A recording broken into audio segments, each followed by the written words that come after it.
मी बंगालच्या बांकुरा जिल्ह्यातील बिष्णुपूरमध्ये आहे. ही मंदिरांची, टेराकोटाची आणि बालुचारी सिल्क विणकामाची भूमी आहे. आता मी बालुचारी सिल्क आणि बिष्णुपूरच्या हातमागांवर लक्ष केंद्रित करणार आहे. या कलेचा उगम शतकांपूर्वी बंगालमधील मुर्शिदाबादमध्ये झाला, पण ती बिष्णुपूरमध्ये स्थलांतरित झाली आणि तेव्हापासून हे एकमेव ठिकाण आहे जिथे ही कला जोपासली जाते. बंगाल विधानसभा निवडणुकीच्या पार्श्वभूमीवर हातमाग विणकर आणि व्यावसायिकांशी बोलून त्यांच्या समस्या काय आहेत याचा अंदाज मी घेणार आहे. बिष्णुपूर हे बालुचारी सिल्क साडीचे माहेरघर आहे. ती केवळ भारतातच नाही तर जगभरात प्रसिद्ध आहे. हे एक हातमागाचे उत्पादन आहे. याचा अर्थ कारागीर अशा साड्या विणण्यासाठी तासन तास घालवतात.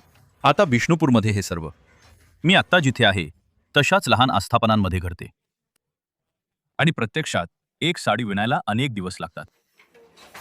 म्हणजे तुम्ही मोठ्या शहरांमध्ये आणि गावांमध्ये जे परिधान करता ते इथून या लहान कार्यशाळांमधून येते. माझ्यासोबत हे गृहस्थ आहेत जे बालुचारी सिल्क आणि साड्यांचा व्यवसाय करतात.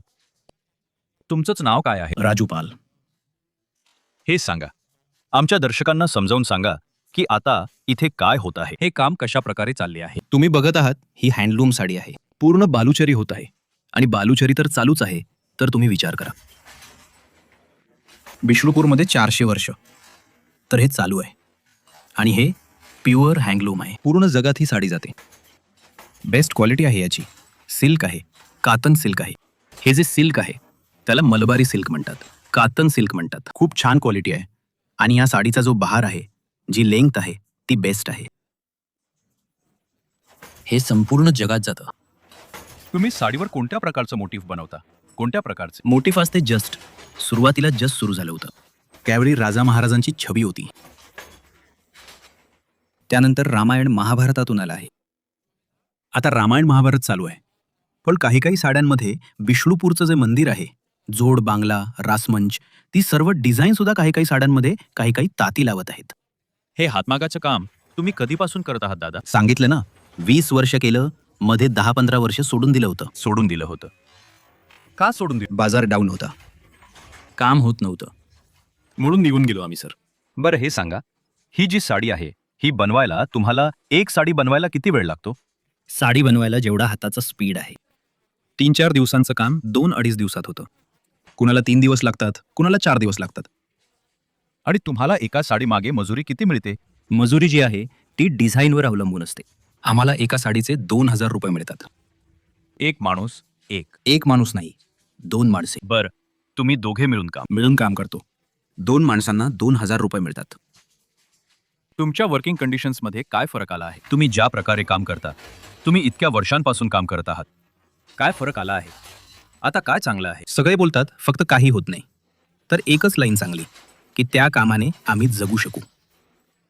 ते आमच्या कामाला लागतं, काही बचत होत नाही. एक गोष्ट सांगा दादा, बाहेर मी पाहिलं भाजपचं पण आहे, TMCचं पण आहे. तुमच्या हिशोबाने इथे कोण पुढे आहे? मला तर वाटतं यावेळी हा पक्ष, सगळे काय बोलू, तुमच्या हिशोबाने जो चांगलं काम करेल त्यालाच चांगलं म्हणेल. तुम्हाला कोण वाटतं, कोण तुमच्यासाठी चांगलं करू शकतं? मला वाटतं की बोला, लाजू नका, बोला.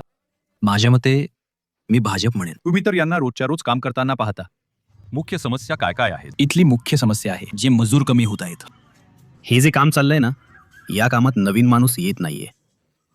यामुळे होत आहे की एकच काम, एकाच प्रकारचं, आणि कोणताही सुट्टीचा भत्ता नाही. सुट्टी घेतली तर ते मजुरीतून कापले जाईल. मजुरी म्हणजे तो ज्या दिवशी काम करेल त्या दिवशी कामाचे पैसे मिळतील. राज्य किंवा केंद्राच्या काही योजना आहेत का या लोकांसाठी? कोणतीही योजना नाही. जो मालक आहे त्याला सरकारकडून कमी दरात सूत मिळायला पाहिजे. जो कारागीर आहे, जो श्रमिक आहे, त्याला सरकारकडून काहीतरी भत्ता पाहिजे. मी या संपूर्ण प्रक्रियेचा आणखी एक पैलू शोधत आहे. हे खूपच मनोरंजक दिसत आहे. दादा, तुमचं नाव काय? तारा गोतोबेट. हे सांगा दादा, हे काय चाललंय?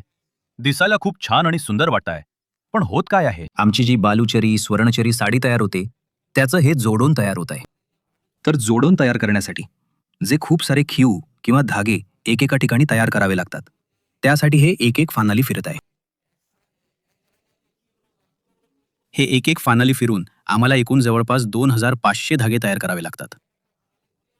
हे सांगा की आता या कामात मजा राहिलीये की नाही?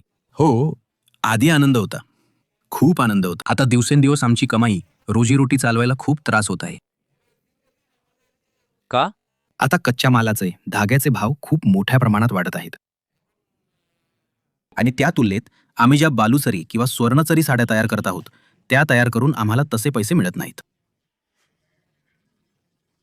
या संपूर्ण रस्त्यावर अशीच हातमागाची वर्कशॉप्स आहेत. ती सगळी अक्षरशः लहानशा जागेत आहेत.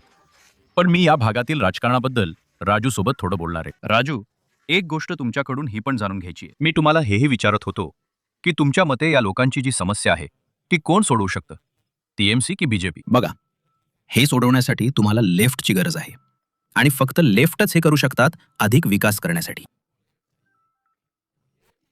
एक दोन जर तुम्ही आम्हाला तुमच्या आतल्या साड्या पण दाखवल्यात तर मला वाटतं की आपल्याला तयार झालेल्या कामाची आणि त्या हातमागातून या साड्या कशा तयार होतात याची कल्पना घ्यायला हवी.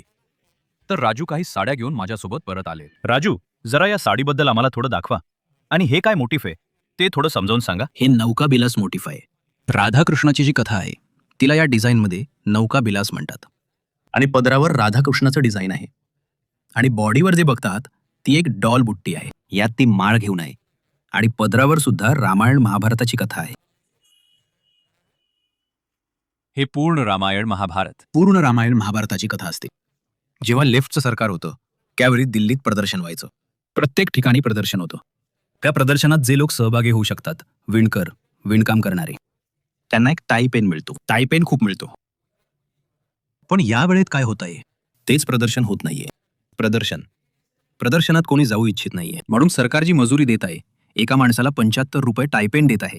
75 रुपये.